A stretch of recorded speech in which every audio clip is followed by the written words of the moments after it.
Welcome to Conquering Your Clownfish, a podcast dedicated to transforming disabilities into special abilities. I'm your host, Brady Murray. Welcome to the Conquering Your Clownfish podcast. What an honor it is for me to introduce our special guest today, Amanda Owen. Amanda is a children's book author, speaker, podcaster, nonprofit founder, director, and lifelong advocate for those with disabilities. Her big brother, Nick, was the 11th person in the world diagnosed with his rare chromosomal disability, which meant Amanda grew up as an advocate. She became a special education teacher to help students like her brother, but desired to offer her students and their families more. Taking a leap of faith, Amanda left the classroom 11 years ago to launch Puzzle Pieces, a Kentucky-based nonprofit that serves individuals with disabilities, offering them targeted autism services, residential living, vocational training, supported employment, and behavior services, as well as much, much more. So, Amanda, welcome to the show. I'm so excited for this opportunity. Thank you for having me. I am very excited for this opportunity as well. And I have to admit, we typically have parents that are caregivers that are our guests on this show. So what a pleasure it is to be able to have a sibling that has quite a tenured run with being a sibling. And in fact, if I'm not mistaken, your entire life, you've been a sibling to a brother that has a disability. Absolutely. Yes. He is 3 years older than I am. And, when I'm going and talking, my passion is about parents, and pouring into parents and that journey because of my own parents. But, what I tend to leave out of that equation that I can relate to with families is I was a caretaker for 8 years for an adult with autism that we opened our home up and basically provided like adult foster care, so then I got to experience a little bit different of relatable circumstances of that family's experience in a different way. So I like to think that I have a little bit of everything in me. Yes, you do. You've been entrusted with some amazing life experiences, so that's remarkable. So I would love to start with your childhood. And so you have all you have ever known is having a sibling that has a disability. And I can relate to this. I have 11 children, which is a lot of children, even for Utah, right? But my 17-year-old, my second oldest child, has Down syndrome. And so all the children underneath that, at least the ones that weren't adopted before that, but all those biological children, that's all they've ever known. And so talk to me about your childhood. That's a loaded question because my childhood, if I'm being completely honest, was amazing. I didn't know anything different. I think now what I'm able to articulate as an adult, growing isn't like in reflection, I didn't realize the impact my life had in my childhood experiences and what my brother did. Like we just did life, but it was also, I grew up in a time before there was internet. I grew up in a time before there was, social groups or building your community in the disability community. My entire childhood, I had never met another sibling. Yes, we went to Special Olympics, but primarily you're there for your athlete. It wasn't, I was raised in a time where you weren't trying to build connections. You were really just trying to integrate in society in the most quietest of ways. And if we were given an opportunity, it was like a celebration, but those opportunities didn't come very a lot. And it's not something, I just didn't know I was a special needs sibling. I think, to be honest, it was never, I think I get asked a lot of, when did your parents tell you your brother had a disability? And I really don't recall, right? We didn't have like a set down conversation about Nick. I remember when I was 5, and that was probably the aha moment. And I share this in my book. It was really the aha moment that I was like, okay, Nick's homework is, I understand Nick's homework, and he was struggling. And so it was that moment of like, oh, something is a little bit different. And I remember my mom really not scolding me, but saying, because I was trying to help him. Like I was trying to give Nick the answers. That sight words, Mom, I know it. I'm a kindergartner, but I know that sight word, and I just didn't want to see him upset. And my mom scolded me in the best way, right? Like I didn't get a beat or anything, but she was like, you're going to learn in different ways and at different times. And he needs to learn this just like you're going to learn. And It was just a way of life for us. And so I think that's the most challenging part is I don't remember feeling a lot of things, but now that I'm an adult, I can articulate what I felt that I think I pushed down, if that makes any sense. Yep, absolutely. So Amanda, many siblings cherish their childhood and were thankful for their relationship that they have with their other sibling that has a disability. But they don't necessarily make that their profession. They don't write books about that. They don't lean into that in a way that is, quite frankly, inspiring.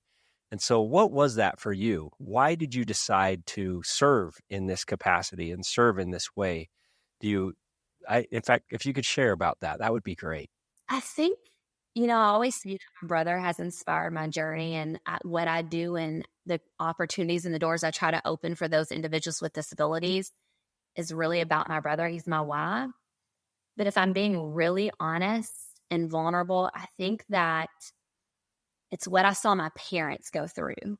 It's what I saw that they try to gather for resources. It's me trying to make an avenue where they didn't have that avenue.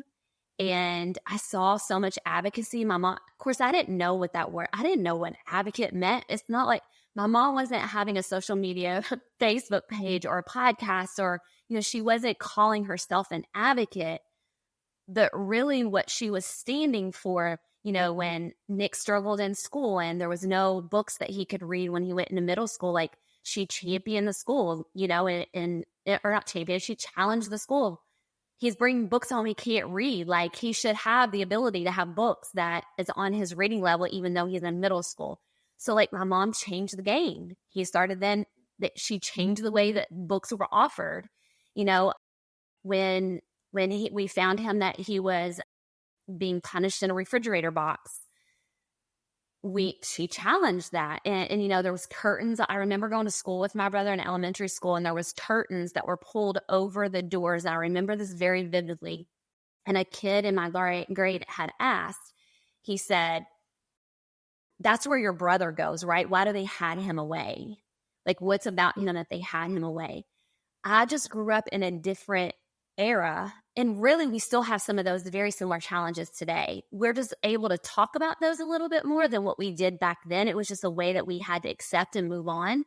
But I saw my mom start to say, why do I have to accept this? And I think just through her way of passion and a servant's heart, I wanted to be that. I wanted to be the teacher that my mom wishes my brother had. And I keep saying my mom. My dad was definitely part of the equation. I think being a girl, I was a daddy's girl, but I was like a mama's cheerleader, if that makes any sense. And so I just wanted them to have more options to where they could have a balanced life for the both of us and not have to be so hard. And so I think I wanted to be the teacher that he didn't have. I wanted to be the teacher that could communicate that my mom wasn't getting to communicate with, or my dad. And then whenever I became a school teacher, I realized, oh my God, that it was like my aha moment too. Like, you mean there's other families that worry about life after high school? You mean there's other families that are like their biggest fear is when they leave school? Like other families that are dependent on the teacher to be the expert and to tell them like where to get the resources and what that should look like. Like, I just didn't realize, I just thought we were on an island. I didn't know that there was other people like us. And then that's when I wanted more. I wanted more for my students. I wanted more, for my family. And then I kept asking, like, why isn't there more? And then when I realized no one wanted to come to the table to create it, I was willing to do that. I don't know. I guess it's God's plan all the way. I always say that God made me a special needs sibling for a reason. And it probably wasn't to be what I am for Nick. It's probably what I was able to be now for the entire community. You were entrusted with life experiences from the very beginning of your life that ultimately has prepared you for the work that you're doing right now. And so very well articulated. I'd actually really like to learn, you embarked on this journey professionally to be a school teacher and to specifically work with children like Nick and help families like Nick's family. But you made a huge transition. And so talk to me about that jumping off point? What was it that led you to that, and how has that been since? So, nonprofit called Puzzle Pieces. It took me like a year to plan. I went to all other, similar organizations. Like we have a Down syndrome association, like this parent support group. We had different things like that. I would be like, hey, I have this idea. There's nothing.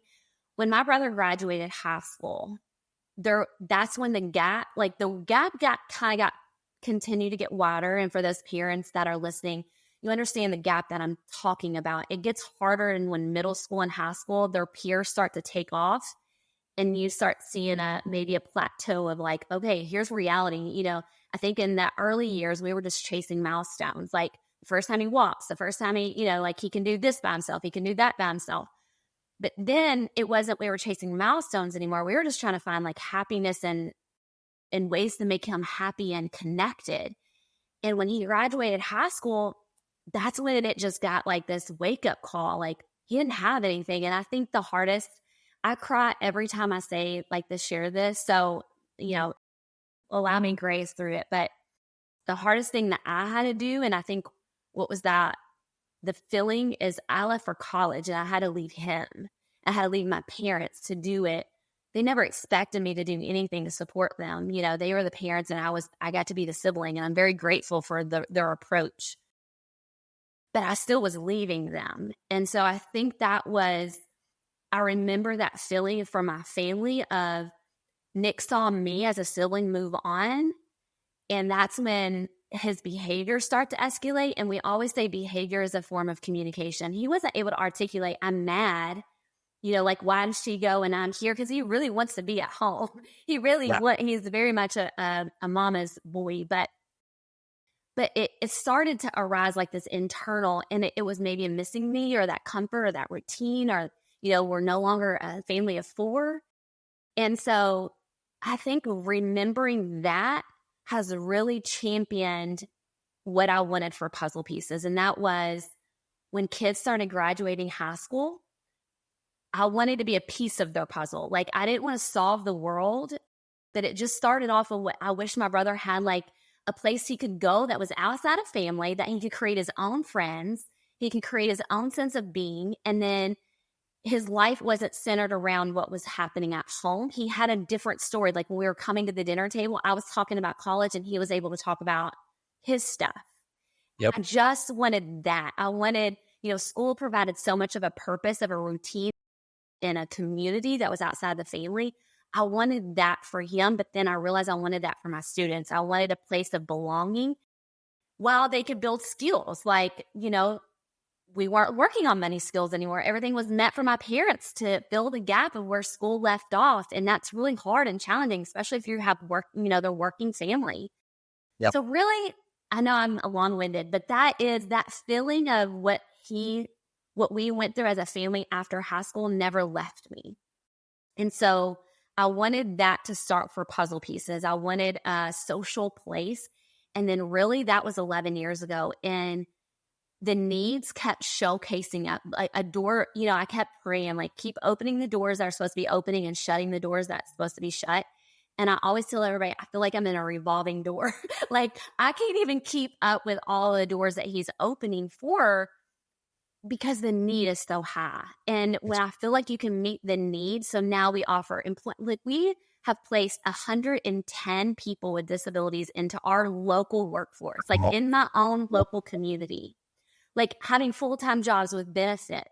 Like it's crazy. That wasn't a dream. That didn't happen. I just wanted a place of belonging. But when you really examine happiness and a place of belonging, that looks different for every person with a disability, just like it looks different for us. I just wanted to create then a place that, whether it was residential, I want to create a home. Like I don't want to create a house, a staffed house, a group home. I want to create a home. Yeah. So I could go on for hours, but that's really where the vision is, and it keeps growing. We serve over 400 individuals with disabilities. Wow. Our youngest is 18 months of age. Our oldest is 67. Wow. I employ over 123 individuals now. It's crazy. That really, it's just in alignment to finding happiness and purpose for people. And that's for my staff. That's for the people we serve. It's just finding love and purpose. I would love to know the role that Nick has played on your family right now. And so share a little bit about your family, about meaning your children, your husband, just your immediate family, and they have this Uncle Nick. How has Nick impacted and what role has he played in your family? So Nick has nothing to do with me anymore. The only thing that he wants that I get is text messages and phone calls. Now, summer's crazy because he knows the kids are out of school the whole summer, but usually it starts on a Friday if they're in school. Can they come over? Can they spend the night? Like literally, I'm here right now with you, and my kids have been with their Uncle Nick not for 2 days, spending the night, gaming. He lives the things that I was able to do that when I was a kid with him, and he was younger, right? And so if I said, hey, let's play house, Nick would play house. Like anything that would we were best friends, right? And he would do anything I asked. Now he won't do anything I asked, and he'll do everything my kids ask. But I think that's really what has inspired this. I'm writing a siblings perspective memoir, and I wasn't intended to write this book. And really what allowed me to really open up and understand that I'm articulating this as an adult differently is just through my kids' eyes. As I see them with the relationship with Nick, Nick is like our breath of fresh air, right? And he has his own struggles with health conditions and things like that. So there's this moment of he's taught our family like the sacred of time, be grateful for the time and the good that we have, because we never know when we might have a setback. And so he's just able to teach my kids, like, again, not had to have those conversations with my kids. I'll tell you a story. We had a lake house, and we were going up, and we shared that my brother, that's where we have a lot of our memories. So this past weekend, my kids and I were in the car, and they were bringing a friend for the first time that's outside of like my friends. And so it was like a school friend that they were coming for the first time to the lake, and Nick was going to be there. And I just casually asked my 13-year-old Landon, I said, Landon, did you have a conversation about Nick? Do they know about Nick? And he was like, yep, I already have it, Mom. Check that box. I don't even know what that conversation was, but I remember I felt like I had to ask that because that's what I did as a kid. Every time a friend came over, I was having those conversations to prepare and embrace and teach disability awareness, right? Like that is disability. That's acceptance. That's, being vulnerable. And to know that my kids are already doing that without me telling them, that's how my life was. And that's what I want for my kids to have that impact. How amazing. I would love to switch gears and talk about your parents. And this is something that I know is a sensitive topic. As you see your parents aging, we recognize that their identity is very much so raising this child, as is most caregivers' identity. Talk to me about those feelings and those thoughts as you look into the future and what these future years might hold for your parents and how that impacts you and your family as well. Yeah, again, so I speak to this a little bit in the book, and I created this acronym called SEEDS. And one of the letters in SEEDS, and it's meant to teach parents about the siblings' perspective. And one of the D in SEEDS, the acronym is don't avoid the hard conversations. I think for so long when I was growing up, we avoided a lot. Even to this day, it gets too emotional because I think parents fear the future. My mom said to me one time, and I think that was this moment where I was like, okay, something's got to give for families.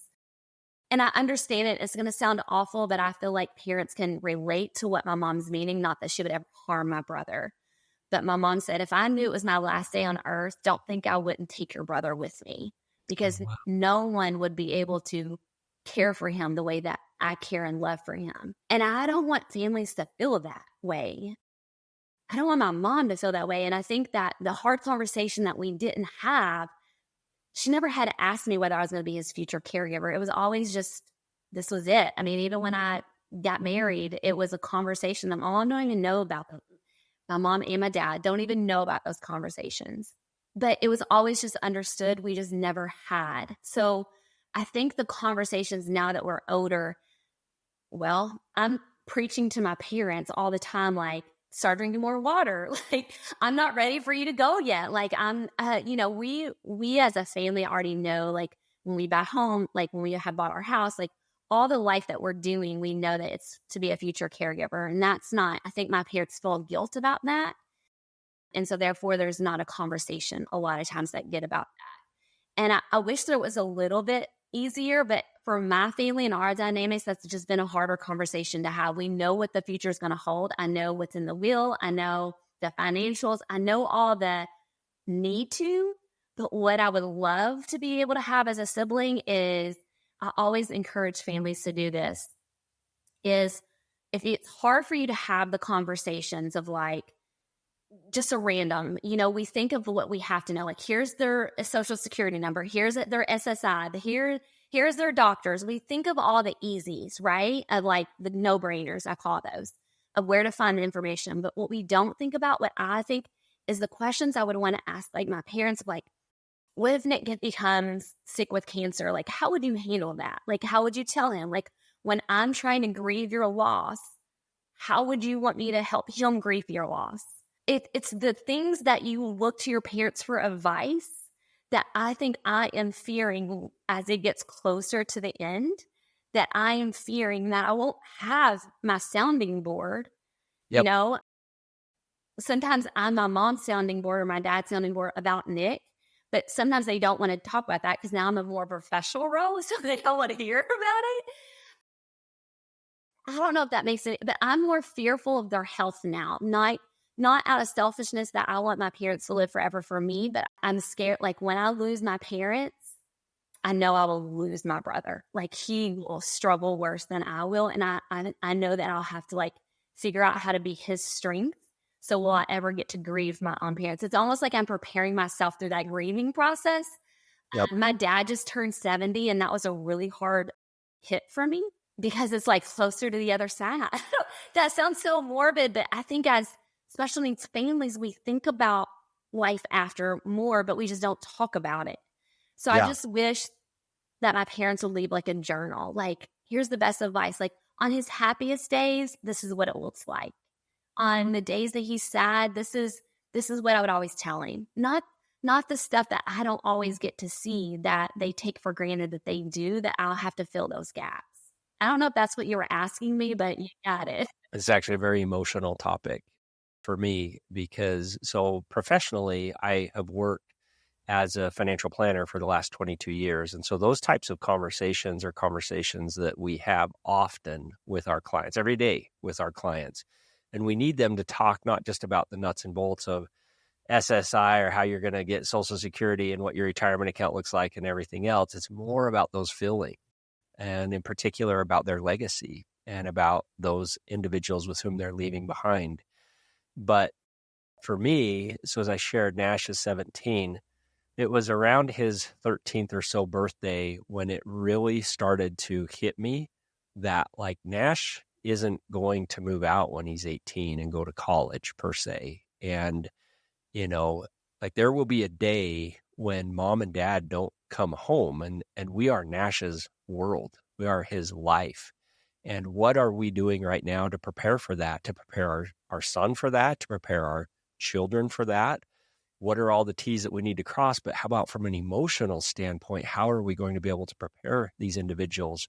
And as I started to discuss this with our community, I found an overriding theme with all of families like ours, that this question of who is going to do this when I'm no longer here to do this is something that is so scary and so big of a question that we don't even want to bring it up.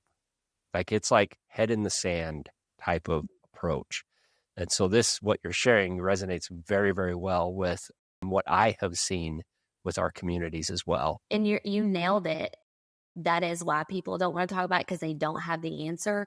But I always say, and we can't be in always control of that, right? Not everybody has a sibling that's willing to say, I want to be the caregiver, or that's going to be the future. I don't know.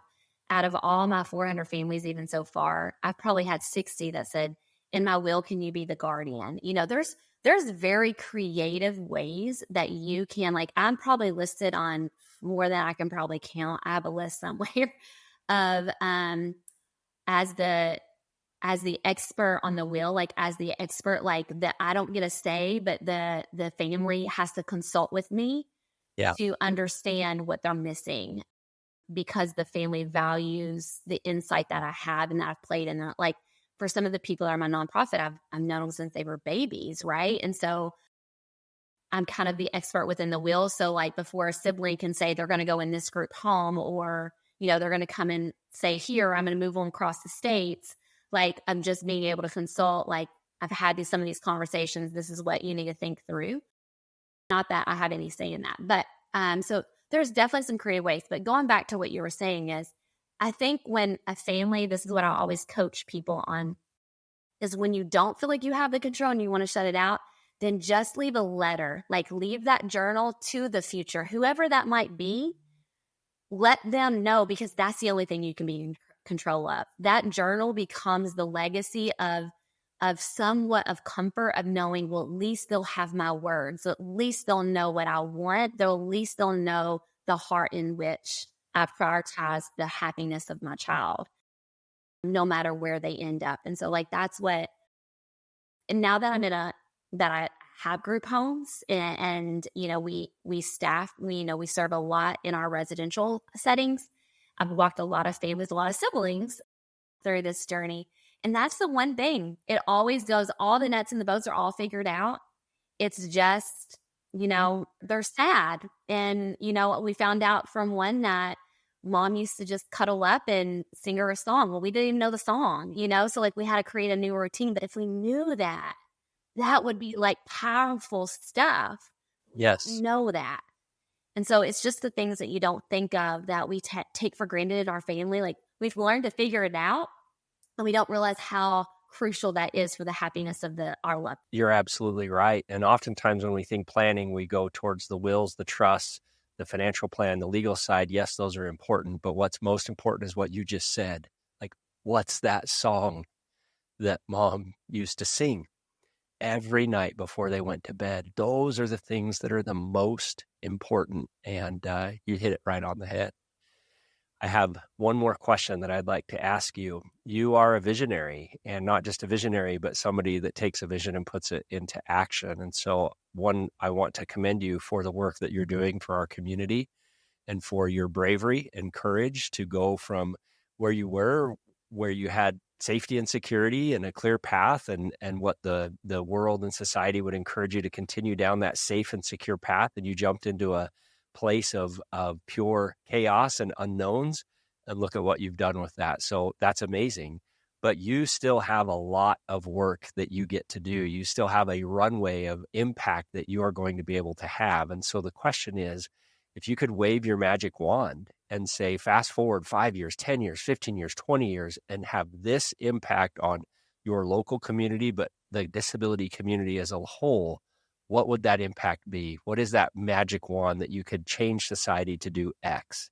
I think a seat at the table to opportunities for happiness. I think that if I could sum it up in one, and I have a lot of things that is on my strategic plan for the next 20 years. I really, in our state of Kentucky, and I know this is national, there is some real strong issues around long-term living supports and how we support. I think there's been a lot of emphasis on, early intervention, and I think I'm a huge advocate of that. We have an ABA program. Like there's so many things that we care about early intervention, that I think that's been the push. And I think once they turn 18 and school's out and you're 21, I think sometimes our families are left with no options. And I don't think it's a real conversation that Medicaid, Medicare, of who is and what are safe and loving options. Yeah. And I don't think we're setting the bar high enough. I don't think, when we look at senior living, we do look at that, like senior citizens, we look at, nursing homes and things like that. But how I really understood why we're left out of the equation, COVID really showed me that.